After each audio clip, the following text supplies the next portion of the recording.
talk to me about menstrual cycles. Should we track them? Why should we track them? Is it important?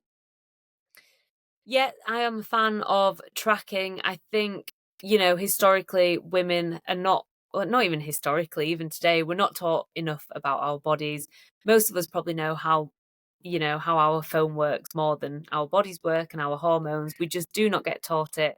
And, I know social media is full of misinformation and we need to do something about it. And it's so unhelpful in many ways. But actually, I get clients that come to me and they say, I've learned more from TikTok than I've ever learned from going to my GP with an issue, which I know is quite contentious. And I'm not saying go to TikTok for your information, but just in the context of we already don't get taught a lot and we don't know a lot about our bodies. I think tracking can be super, super helpful. Tracking things like, your period, any signs of ovulation, thinking about any changes in mood, any changes in symptoms like your skin flaring up or gut issues. If we really want to get to know our body and what's happening and what might be triggering these symptoms, a good place to start is keeping a track. And you can do that with apps. There's lots of apps for that now. And can we support our feelings, emotions through our menstrual cycle and the ups and downs? Can we support that through our diet? Is there anything we can kind of do in a more natural way rather than just slamming the paracetamol and eating chocolate? Which do work, but Yeah. I mean, still eat the chocolate. I eat the chocolate, but yeah, you don't necessarily need the paracetamol. But yeah, there is definitely there are so many ways that we can help support our sort of PMS symptoms, periods, and emotional well-being throughout the cycle. Not always just with the diet, but diet can definitely help.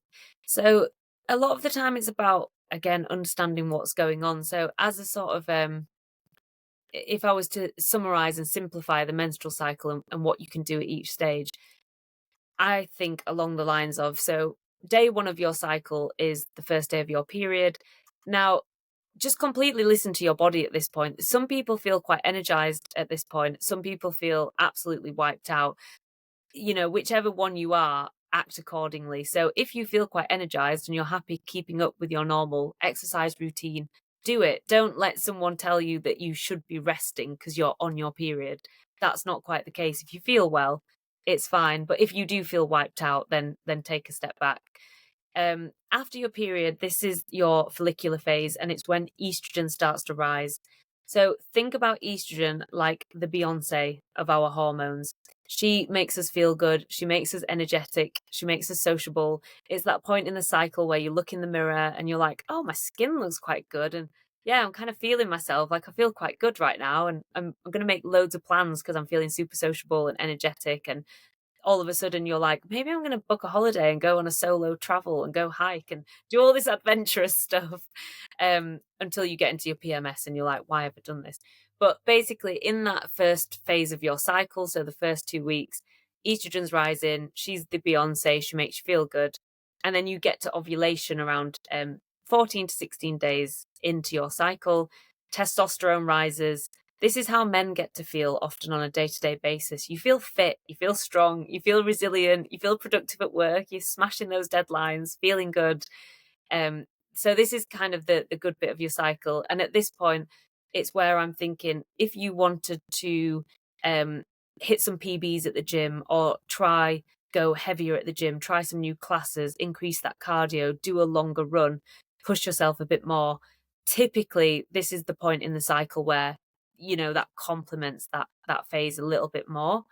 And in terms of diet, there are sort of theories that you can do seed cycling, and that's eating different seeds at different points, but that wouldn't be a fix all. But I would say at this point in your cycle, just sort of focusing on, again, good nutrition principles, that balanced meal sort of principle of 3 balanced meals per day. Things like fiber as well to help balance estrogen levels because fiber helps our body detoxify excess estrogen. And then after ovulation, in that 2 weeks run up to our period again, this is when things start to slow down. And that's because estrogen, Beyonce, disappears a little bit, not completely, but she goes away a little bit, and progesterone rises. Progesterone's the Netflix and chill hormone. It's when we start to retreat a little bit, we're a bit more like, "Why did I make all of those plans last week? I really can't be bothered." Like, your friend cancels and you're secretly really happy about it, and you get under the blanket and you just wanna chill out. But at this point, people sort of mix this up with feeling awful. And actually, at this point in our cycle, we shouldn't feel terrible. Progesterone's calming. So we should feel quite chill and calm at this point. It's only in the run up to our period again, let's say 7 to 5 days before, that progesterone dips. Now we're dealing with our Netflix and chill dipping, estrogen, Beyonce's dipped, and that's when you can feel really, really quite crap basically, and the emotions can be up and down. And this is the point where I'm saying, if you are still trying to keep up with your normal gym routine and maybe you're watching what you eat and eating healthy, maybe take a step back, maybe nourish yourself with some more sort of whole grains and, more carbohydrate foods, more fiber. If you want that chocolate, eat some dark chocolate, indulge a little bit. It's absolutely fine. This is the bit where we should be kinder to ourselves and help our hormones support us. So it's not just the food, it's the kind of lifestyle aspect as well.